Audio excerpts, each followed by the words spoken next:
voy a presentar ahora a Fernando Vargas, economista, presidente del Colegio de Economistas de Santa Cruz de la Sierra, máster en Administración de Empresas y Educación Superior de la Universidad Autónoma Gabriel René Moreno, cuenta con 23 años de experiencia en el campo de la seguridad social de largo plazo y se ha desempeñado en las áreas financiera y comercial. Es panelista frecuente de eventos especializados sobre economía, finanzas, seguridad social y negocios. Adelante entonces, Fernando, con su análisis de la economía de Bolivia para el año 2021. Muchas gracias. Muchas gracias, Enea. Gracias también al equipo de panelistas que acaba de proponernos su experiencia y además para la gente que nos está siguiendo hasta ahora. Son las 10:40 de la noche en Bolivia. Así que, bueno, yo les voy a presentar los datos más relevantes de la economía nacional. Bueno, el primer cuadro que les presento nos presenta la tasa de crecimiento del Producto Interno Bruto real desde 1985 hasta el 2020. Y los cuadros rojos que ubicamos acá, las gráficas rojas, pues representan la caída de la economía que teníamos y tras el decreto 21060, que es un cambio del Estado que había, de la economía de Estado hacia un modelo abierto, un modelo neoliberal, ha provocado que existan tras 33 años de crecimiento una tasa promedio del 4%. Nosotros teníamos una experiencia negativa anteriormente con una tasa del 12.000% de inflación y había un tipo de cambio de 1.200.000 bolivianos en 1985 que luego pasó a 2.81%, 2.81 bolivianos en 1989. El crecimiento del PIB, bueno, del 0.2% pasó a 2.5% en 1989. O sea, fue una política de shock que se implementó y que definitivamente nos permitió salir de ese momento de crisis que vivía la economía nacional, ¿verdad? Y a partir de ahí, la economía ha registrado números positivos en su crecimiento. De hecho, el 2009 nosotros tuvimos la mejor nota del vecindario, ¿verdad? Es decir, habíamos registrado el mayor crecimiento entre los países de Latinoamérica, de Sudamérica, y el mismo sitial de liderazgo se ocupó en 2014 hasta el 2018, de forma continua. Ya el 2019, perdón, hay una suerte de conflictos sociales. Bolivia se distingue lamentablemente por su alta conflictividad social y producto del fraude electoral que se dio en octubre del 2019, se modificaron, bueno, el gobierno salió escapando el señor Evo Morales y se cambió de presidente, un gobierno transitorio de 1 año y nuevamente retornó el gobierno del MAS, que era el partido gobernante anteriormente, con el presidente Arce Catacora, ¿ya? Entonces, hay a partir del 2019 una suerte de daño que se causó a la economía producto de la paralización de los conflictos sociales que se dieron hacia el final del año y posteriormente la crisis que ha golpeado al mundo, la crisis del coronavirus, que hace que registremos una caída del 8.4%, ¿verdad? Para el 2020, aunque hay expectativas, como toda la economía mundial, de que esta tendencia se vaya a revertir hacia el 2021. La década de oro en realidad ha sido en 1960 con un promedio de 5.5% en esa década y nosotros tuvimos, como todos los países de Latinoamérica, también aprovechamos el boom de las materias primas, el precio elevado de las materias primas Y bueno, ahí es donde registramos estas tasas de crecimiento elevadas, ¿no? 6.8% en 2013, pero a partir del 2013 justamente empieza a reducirse la tasa de crecimiento. La década del 2010 tiene una tasa de crecimiento promedio de 4.7. Hay que decir de la economía, aparte de la alta conflictividad social, que Bolivia tiene una elevada dependencia de los sectores extractivos de la economía, concentrados esencialmente en los principales productos de exportación: el gas, el petróleo, la harina de soya. Entonces, es una dependencia muy elevada de los precios internacionales. La siguiente lámina nos presenta la correlación del crecimiento económico. La línea azul es la tasa de crecimiento del PIB y la línea más oscura es la relación, es el precio del petróleo, ¿verdad?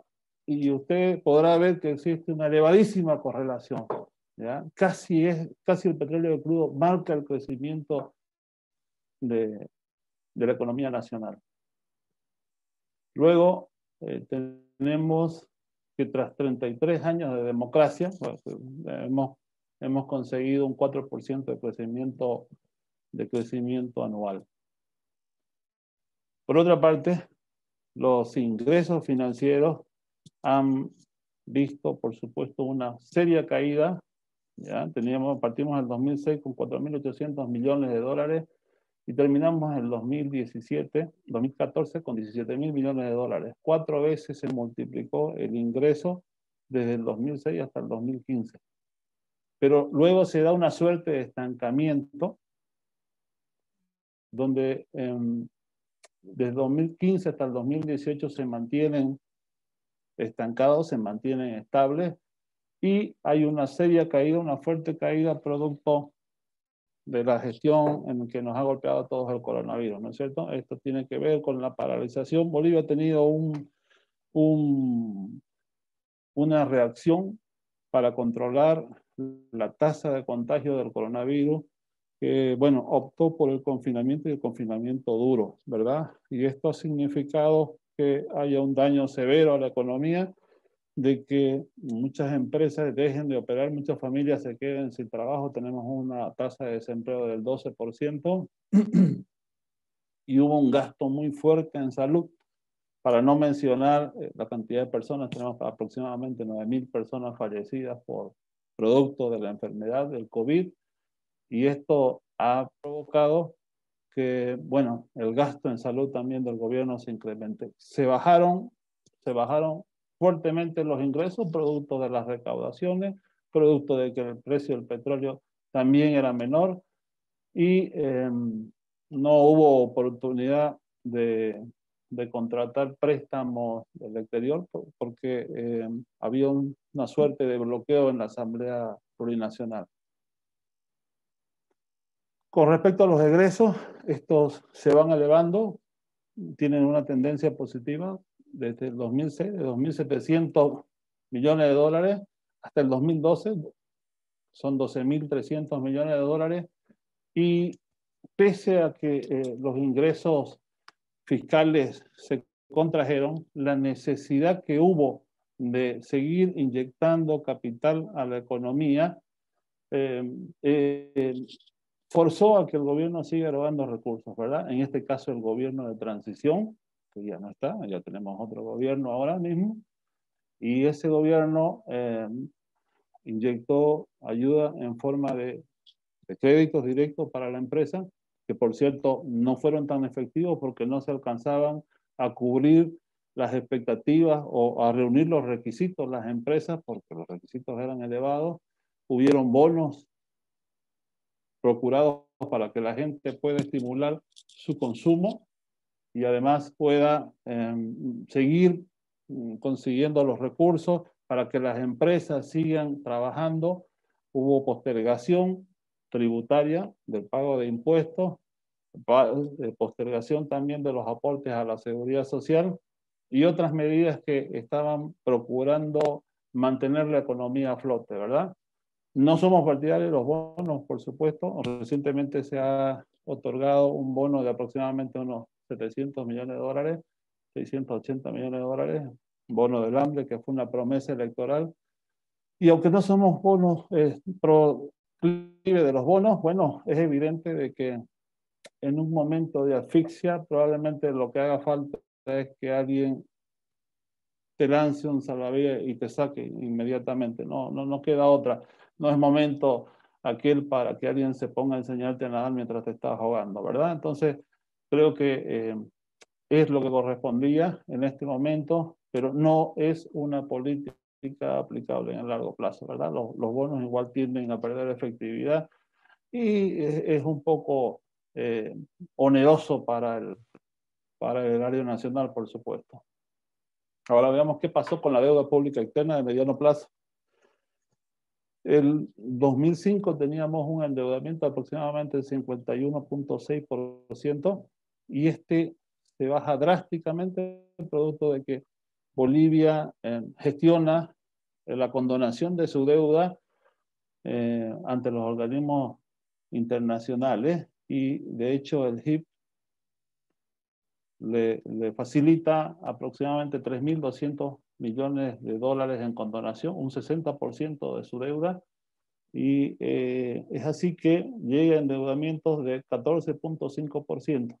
Pero lo curioso es que a pesar de haber vivido una época de bonanza fiscal, el Estado Nacional optó por seguir endeudándose y pasó del 14.5 en 2008 a 28.4 en 2020, que representan 11.300 millones de dólares. Para reactivar la economía tiene previsto un gasto de 7.000 millones de dólares, un préstamo, hacerlo al Banco Interamericano de Desarrollo y al Fondo Monetario Internacional, y entonces la tasa, el porcentaje de deuda con respecto al PIB llegaría al 46%, apegándose peligrosamente a los límites permitidos. Recordemos que el Banco Interamericano tiene una tasa del 40% límite y el Fondo Monetario Internacional y la CAF del 50%. Pues este es el cuadro que presentaba anteriormente. El nivel actual de la deuda es de 11.300 millones de dólares con un 28.4%. Y los 7.000 millones que se adicionarían para reactivar la economía, porque ahora mismo lo que hace falta son recursos, y se está, bueno, hay diferentes medidas, como hablábamos, una de estas ha sido la suspensión del pago de créditos para que familias y empresas puedan destinar los pocos recursos que tienen a su actividad productiva y no estén complicados con el pago de las obligaciones. Esta medida genera, por supuesto, otro tipo de problemas. Más adelante vamos a ver que las tasas de mora, los índices de mora se han mantenido estables, sin embargo, falta verificar cuál sería la situación cuando a partir del 1 de enero otra vez vuelva a instaurarse la norma de que uno debe ir a pagar su crédito al banco, ¿no es cierto? Y el problema con la deuda es que ya llegaríamos a un 46%, entonces nos apegamos peligrosamente al límite. Respecto al déficit fiscal, se puede comentar de que tenemos un déficit fiscal por sexto año, séptimo con el 2020, este año que está cerrando, y es un promedio de 6.8%. Se vio tremendamente elevado producto pues, de las erogaciones que hubieron, de la caída de los ingresos, porque se cayeron las recaudaciones tributarias y el precio del petróleo también cayó. Entonces las empresas estaban paralizadas, no había actividad, hubieron perdonazos, hubo la disposición de que las empresas además difieran el pago de las utilidades, y esto es para que conserven su liquidez y traten en lo posible de mantener a las personas en sus fuentes de trabajo, ¿verdad? Esa era la intencionalidad. En ese momento había una restricción muy dura para no salir a la calle, se trató de potenciar el teletrabajo, pero sin duda uno de los rasgos de la economía nacional es la informalidad, ¿verdad? Entonces A mucha gente no le fue suficiente, por eso se implementaron una serie de bonos. Y hablando de la informalidad es una característica que tiende a invisibilizar a la gente. O sea, es todavía dificultoso entregarles los recursos precisamente porque no están en el lado formal de la economía, ¿verdad? Entonces, si la pandemia del COVID y con la entrada de recursos, el déficit había estado cercano al 7%, ese es el cálculo que sacan. El efecto del COVID produjo un 5.5%, el apoyo estatal a familias y empresas generó un 3.6%, y hay adicionalmente un 3.9% producto del bloqueo de recursos, que como lo decía, presentaba la Asamblea Legislativa que era favorable durante el gobierno de transición al gobierno anterior, al gobierno que había salido, y el Ejecutivo, bueno, por supuesto, era de diferente corriente. La inflación, como decíamos, fue un hecho histórico. Bolivia aparecía en los libros de economía, me acuerdo, macroeconomía, Dolbus y Fisher, y aparecíamos en un pequeño apartado porque pues era un caso especial para tratar el nivel de inflación brutal que teníamos, ¿no es cierto? Después del 21.060, nosotros podemos controlar la inflación, y hoy no es un problema serio, no es un problema que deba preocupar a los bolivianos. El año pasado cerramos en 1.8% de inflación y se estima que cerraremos en 1.1% para este 2020. Por consiguiente, es una variable que está controlada por el Banco Central. Con respecto a las importaciones y exportaciones, bueno, acá nos ha ido mal porque hacen como 6 años que tenemos déficit comercial, ¿no es cierto? Nuestras exportaciones han reducido un 27% y las importaciones un 30%. Entonces, aún así, registramos números negativos, y esto se debe a la alta dependencia que tenemos con los precios del petróleo, ¿verdad? Concretamente, los precios de las materias primas. La harina de soya es uno de nuestros principales productos de exportación. Nosotros lo que exportamos esencialmente es gas, pero el precio del gas está indexado al precio del petróleo. El PIB per cápita ha tenido un crecimiento significativo, de hecho se multiplicó 8 veces desde el 2005, de $1.050 a casi $4.000, ¿verdad? Eso significa una multiplicación de 8, pero sigue siendo el más bajo de Sudamérica, así que tampoco es que podamos sentirnos muy contentos por ese progreso que ha sido significativo, pero no suficiente, ¿verdad? El salario mínimo nacional, acá presento en la línea verde la relación de crecimiento del salario mínimo nacional, y está asociada con la época de elecciones, ¿verdad? Lamentablemente, cada que hay una elección hay un salto gigantesco del salario mínimo nacional, porque así se manejan las cosas a veces. Y fíjense que hay una gran diferencia con respecto al comportamiento de la inflación. Entonces, solamente como anécdota para mostrarle que cada evento eleccionario genera un fuerte levantamiento, una fuerte suspensión, elevación del salario mínimo nacional. Elevar el salario mínimo nacional, todos los economistas saben que lo que hace es destruir la nueva generación de empleo. Bolivia pasó de un valor de $23 del salario mínimo nacional a 309 actualmente en 2019, ¿verdad?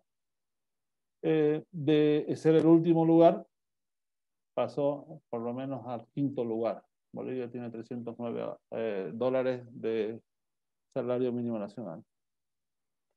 Con respecto a las remesas internacionales netas, durante la época de oro, entonces hubo un crecimiento sostenido, pasaron de 3.178 millones de dólares a 15.000 millones de dólares, pero eso se ha venido reduciendo drásticamente, producto del déficit comercial que tenemos, de la reducción de las remesas del exterior, ¿ya? Aproximadamente unos 1.000 millones de dólares se ha reducido, Y en síntesis tenemos una caída de 1.600, 1.700 millones de dólares por año, y eso es un tema que provoca demasiado. Se han hecho esfuerzos durante el 2020 para mantener, para estabilizar la caída de las reservas internacionales netas, pero siguen todavía cayendo, ¿no? Estaban últimamente en 5.200 millones de dólares. Sin embargo, hay que decir de que hemos pasado del 51% del PIB al 16% de la relación reservas internacionales con respecto al PIB, y esto genera pues un ratio de 7 meses de importaciones, cuando el ratio mínimo es de 3 meses. O sea que se puede decir que todavía está bien. Sin embargo, hay que atender este indicador porque nos puede generar problemas en el futuro, ¿verdad? El sistema de intermediación financiera muestra el índice de mora y vemos que es una mora controlada, 1.5%, 1.8%. Es una mora del sistema financiero que está perfectamente controlada, diríamos, hasta ahora. Hay que ver cuál sería el comportamiento a partir de la fecha que se libere la restricción de pago de sus créditos que se hizo con el propósito de ayudar a la gente durante la pandemia y a las empresas durante la pandemia. Habrá que ver cuál sería el comportamiento, ¿no? Entiendo que los bancos están obligados a refinanciar gran parte de esta deuda para volverla cobrable, ¿verdad? Sin embargo, hay que decirlo, tenemos un sistema financiero sólido y esto es lo que ha permitido que el gobierno apueste al sistema financiero, al financiamiento, para poder inyectar recursos a la economía, inyectar recursos a las empresas y de esta forma puedan seguir trabajando y puedan generar empleo para elevar el bienestar. Las perspectivas económicas de Bolivia. Bolivia tiene un crecimiento económico que pasó del 2019 2.2%, se cae al 7.9%. Y esta es una previsión del Fondo Monetario Internacional, y nuevamente va a recuperar, conforme a la tendencia mundial, va a recuperar a un 5.6%. El gobierno tiene otra previsión que va a llegar hasta el 8.2%, y que el crecimiento para el 2021 estará en el orden del 4.8%. 4.8% de acuerdo al presupuesto general del Estado. Hay que decir que el mundo con vacuna y sin vacuna, o sea, presenta un panorama diferente, ¿verdad? O sea, es evidente de que habrá una recuperación importante, es evidente de que la aparición de la vacuna en sus últimas fases hace que la economía saldrá muy pronto de su letargo, de la caída que tuvo, porque acá a propósito no hubo ninguna destrucción de los medios productivos, hubo una paralización, un congelamiento, como ustedes decían inicialmente, de la demanda y de la oferta que no lograron reunirse, ¿verdad? Y luego, superado este tema, la crisis, el temor que provocaba la enfermedad, entonces yo diría que la recuperación será rápida, aparte porque las respuestas de los organismos en las economías grandes han sido inmediatos, ¿no es cierto? A diferencia de la crisis del 2008, que pues, tardaron meses en reaccionar, acá tardaron días en reaccionar con un plan de salvataje. Y bueno, eso pudieron hacer las economías grandes, pero nosotros, nuestros países no, que son emergentes, no han podido tener la misma fuerza, porque al final de cuentas la potencia de la política fiscal dependerá de la salud financiera del Estado, ¿verdad? Y no es el caso nosotros, peor que estábamos arrastrando 6 años de déficit fiscal. Entonces, pero la previsión es que tengamos, igual que el resto del mundo, un crecimiento, Bolivia salga del estancamiento, de la contracción que ha tenido, fuerte contracción que ha tenido. Y en todo caso, si la preocupación es el rebrote del coronavirus, yo me imagino que de ninguna forma volveremos a tener un confinamiento tan duro. Alguien por ahí decía, estúpido.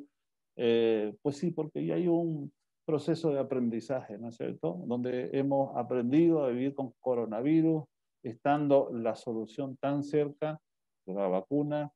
No será necesario aquel rompimiento tan estricto que se hizo, y nunca más volveremos a tener un daño tal producto de este tipo de pandemias que se ha presentado, ¿verdad? Porque ha habido un aprendizaje. Se hizo al principio porque, bueno, no se conocían cuáles eran los mejores mecanismos para enfrentarlo. Ya vimos que el confinamiento es el peor. Con respecto a la inflación acumulada, nuevamente, bueno, Bolivia tiene, decía, la inflación controlada. Este es un problema que ya no nos complica la existencia, porque de pronto entendemos de que esta variable se ha mantenido perfectamente controlada por los últimos años por el Banco Central de Bolivia, ¿verdad? La inversión extranjera directa, ¿ya? Desde 1997 hasta el 2019, expresada en millones de dólares, presenta, bueno, Bolivia es uno de los países que tiene una menor relación de inversión extranjera directa con respecto a su PIB, o sea, del vecindario. No nos va muy bien en esta variable, ¿no es cierto? Ha dejado de ser una fuente significativa para el ingreso de divisas, y por eso las reservas internacionales netas están impactadas también.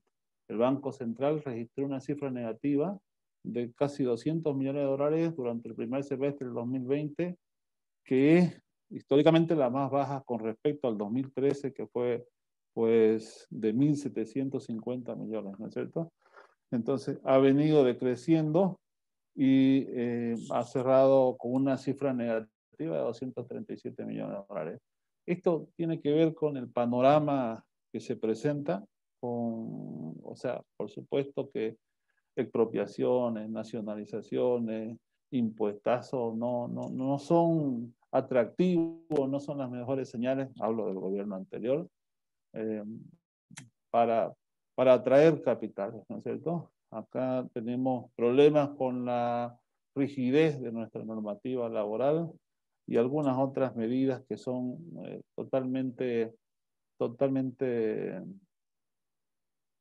negativas para atraer inversión extranjera directa, para hacer empresas. De hecho, el Doing Business presenta a Bolivia, Doing Business del 2020 presenta a Bolivia en el puesto 150 de 190. Es decir, que hay 150 economías con mejores condiciones para invertir. Y en este momento en que los capitales están siendo demasiado exquisitos y buscan seguridad, probablemente pues, tengan otras elecciones. Pero la idea está en que hay que recomponer esto, hay que mejorar las condiciones, y hay mucha esperanza de que el nuevo gobierno, que está encabezado por otra persona, economista por cierto, pueda dejar de lado un poco la política, ¿ya? Y ceñirse más al pragmatismo, ¿no es cierto? De lado un poco la ideología y inclinarse un poco más por los aspectos técnicos, los que realmente funcionan. Vamos a ver, entre las conclusiones, tenemos que entre el periodo del 2006 predomina un modelo estatista de expansión fiscal, ¿verdad? Y los proyectos de inversión que se hicieron, pues no fueron los más adecuados, ¿no es cierto? No se buscó la eficiencia del capital, probablemente como resultado de la gran cantidad del flujo de ingresos que existía inicialmente.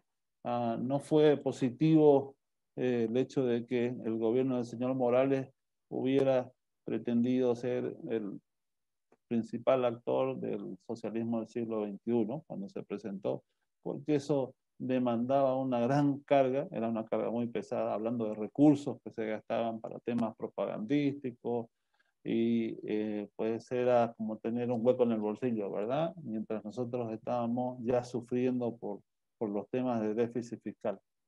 Entonces se priorizó la ideología ante los principios y fundamentos económicos, y esto nos dejó una economía con déficit fiscal, 7 años de déficit fiscal, un acumulado de 46.8% con respecto al PIB.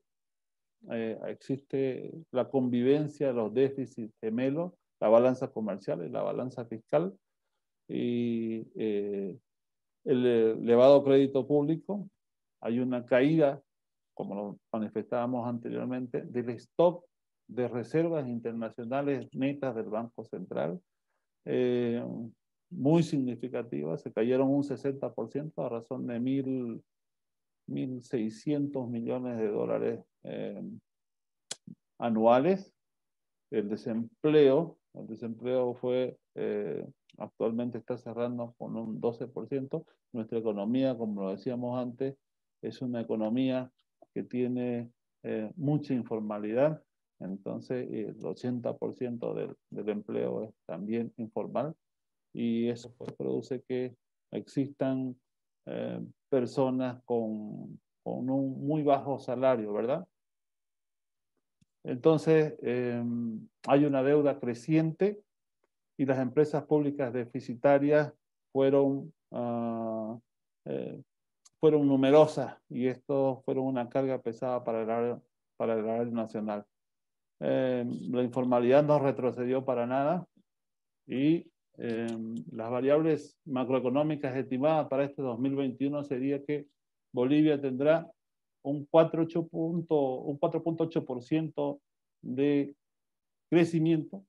Vamos a recuperar la senda de crecimiento, una inflación que seguirá controlada en el orden del 2%, un déficit público no financiero que se estimó, recientemente han sacado el presupuesto general del Estado en 9.74%, y una inversión pública de 4.000 millones de dólares. Esto significa de que la apuesta del gobierno sigue siendo por apuntalar con inversión pública la demanda agregada, ¿verdad?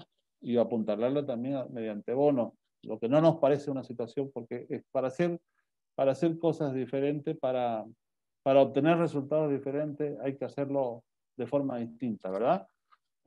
Entonces, la recomendación que tendríamos nosotros es que ya no está el país para soluciones parche, para maquillaje. Hay que aprovechar, la crisis es un momento de disrupción, de desconexión, donde lo que se genera es la oportunidad para agarrar los elementos que son improductivos ahora mismo y colocarlos en los espacios donde encuentren mejor eficiencia. Entonces es el momento de hacer grandes reformas al Estado Nacional, es la oportunidad. Hay que buscar seguridad jurídica e institucionalidad, avasallamientos, como decíamos anteriormente, expropiaciones, no son una buena señal, y lo que se necesita es un fuerte apoyo en ese sentido de parte del gobierno, que debería ser neutral, exclusivamente dedicándose a normar la actividad económica, quitar los cupos a las exportaciones, porque ese es un retroceso, ¿ya?, de aquella fuente generadora de recursos que además genera empleo, y empleos de calidad, por supuesto, empleos formales, y no podríamos darle la espalda en este momento a la biotecnología y a la mecanización del agro, ¿no es cierto? Entonces hubo avances en el anterior gobierno, y ahora, por lo menos en cuanto a noticias, a discursos, parece que hay alguna oportunidad de retroceder en ese paso que se había dado, y que significativamente nos perjudica. Nosotros, o sea, un problema que tienen todos los estados es la corrupción, ¿verdad? Hay que ser transparentes, aplicar transparencia en la administración de los recursos públicos. Un informe del Banco Interamericano de Desarrollo presentaba que nosotros teníamos una fuga, ineficiencias del gasto le llaman, del 6.3%, ¿no? Significa que en esa cantidad, Banco Interamericano de Desarrollo, en esa cantidad se nos escapan los recursos en esos porcentajes, y no es poco, ¿no es cierto? Solamente estaba superado por Argentina y algún otro país que no recuerdo por acá. Pero hay mucha materia en transparencia de administración pública. Los niveles de corrupción, establecer los mecanismos necesarios de control para evitar aquellas filtraciones. La reforma judicial, que es lo que nos va a permitir otorgar seguridad jurídica, ¿ya? Hablábamos ya de la reforma laboral, porque acá nosotros tenemos la condición de que tenemos costos elevadísimos asociados con la contratación de personas, que si bien son positivos para el personal que está trabajando, son totalmente negativos para la incorporación de nuevas personas, porque el empresario lo que está haciendo es evitar por cualquier costa de incorporar nueva gente, ¿no es cierto? Entonces lo tienen complicado las nuevas generaciones que pretenden ingresar a un empleo porque no se crean estas fuentes de trabajo. Hay una destrucción importante en la reducción en la incorporación o generación de nuevas fuentes de empleo. De hecho, la reforma laboral data de 1942, es una norma muy antigua, y solamente para dar un dato, no incorpora, como lo recomienda la Organización Internacional del Trabajo, al empleador en el establecimiento del salario, del incremento salarial anual, ¿verdad? Solamente se sienta el gobierno con los empleados, con los obreros, con la clase trabajadora, representados por la Central Obrera Boliviana, y pues excluyen a otro actor principal, que es el empresario. Entonces, esas irregularidades que son totalmente contradictorias, eso es lo que hay que quitar, ¿verdad? La reforma tributaria, que es un tema muy importante, tenemos que simplificar el procedimiento tributario, ampliar la base tributaria. 25. Sí. Y con esto termino. 25. Con esto termino. Reformar el Código de Comercio, la bancarización de la economía para poder modernizar primero la banca y después esta debe estar a la vanguardia del desarrollo digital, ¿verdad? Es un elemento importante para poder dinamizar a la economía. Finalmente, introducir la competencia al sistema público de salud y educación. No tiene sentido concentrar toda la atención y mantener cautivo al funcionario, a la población, en un sistema cerrado. Hay que darle la oportunidad de elegir. Entonces, es una idea para modernizar, para introducir competencias en el sistema público y hacerlo más eficiente. Por último, modernizar el Estado e impulsar una transformación hacia una economía digital. Y lo primero será siempre la meritocracia en los puestos públicos. Muchas gracias, Eneas. Esta fue mi participación. Parece que me pasé unos minutos porque estaba controlando en un reloj que no estaba muy bien. Gracias.